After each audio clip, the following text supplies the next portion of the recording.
Ampere का परिपथीय नियम।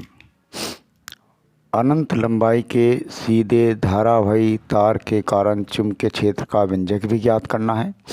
तो सबसे पहले हम इसमें क्या करेंगे, एम्पीयर का परिपथीय नियम को सिद्ध करेंगे और उसकी परिभाषा को लिखेंगे।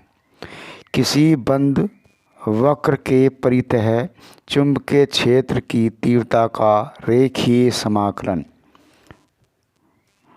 उस बंद वक्र द्वारा घिरे क्षेत्रफल में से गुजरने वाली वैद्युत धारा I का निर्वात की चुंबकशीलता म्यू नॉट के गुना होता है, जहाँ पर म्यू नॉट निर्वात की निरपेक्ष चुंबकशीलता होती है।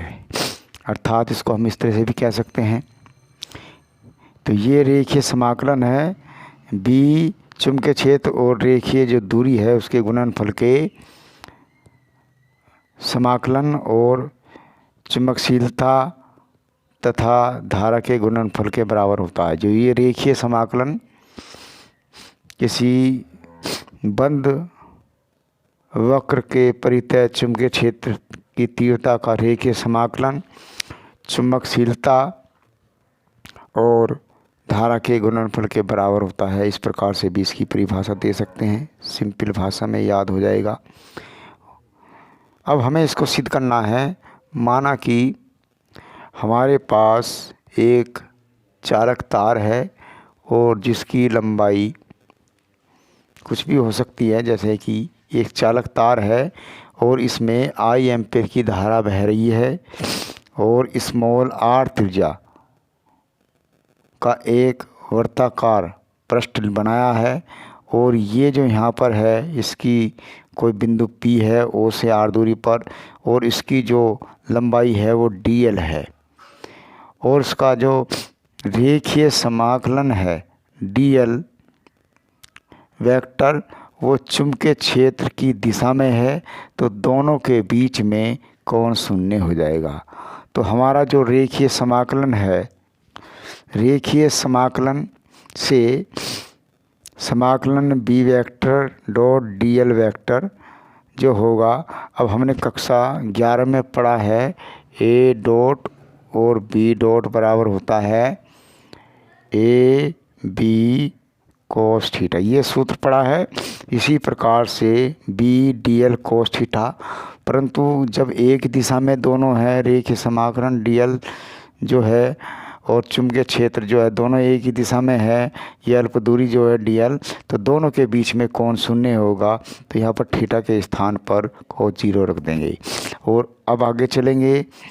तो यहाँ पर जो ये है कोस 0 का मान 1 होता है, 1 हो गया। तो ये b को हमने बाहर ले लिया। जब b को बाहर लेने पर dl हुआ।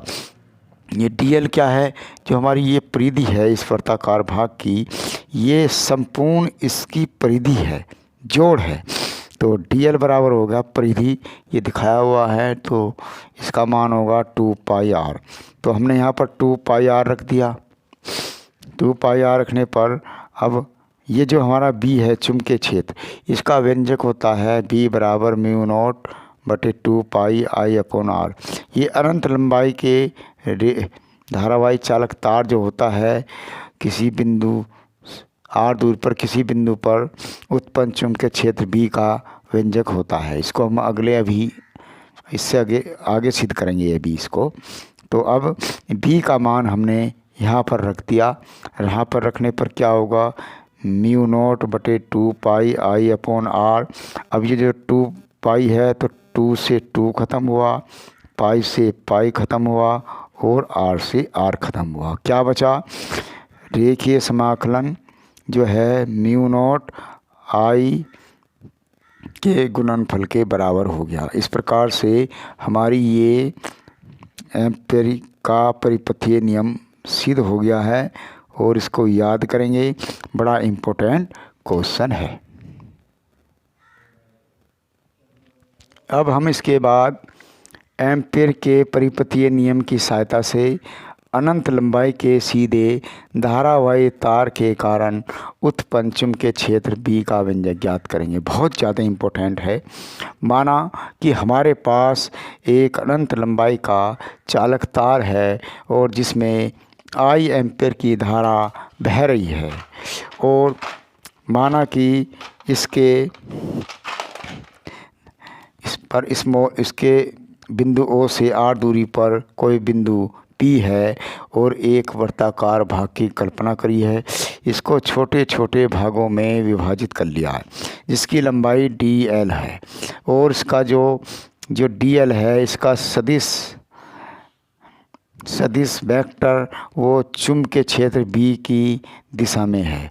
अर्थात जो ये रेखीय दूरी है इसका जो सदिश वेक्टर dl है वो चुंबकीय क्षेत्र की दिशा में है, तो दोनों के बीच में कोण शून्य हो जाएगा। हम एम्पीयर के परिपथीय नियम में भी इसको अभी समझा रहे थे। तो अब इसी प्रकार से एम्पीयर के परिपथीय नियम से तो रेखीय समाकलन B vector dot dl vector बराबर म्यू नॉट आई, ये समीकरण नंबर 1 हो गई।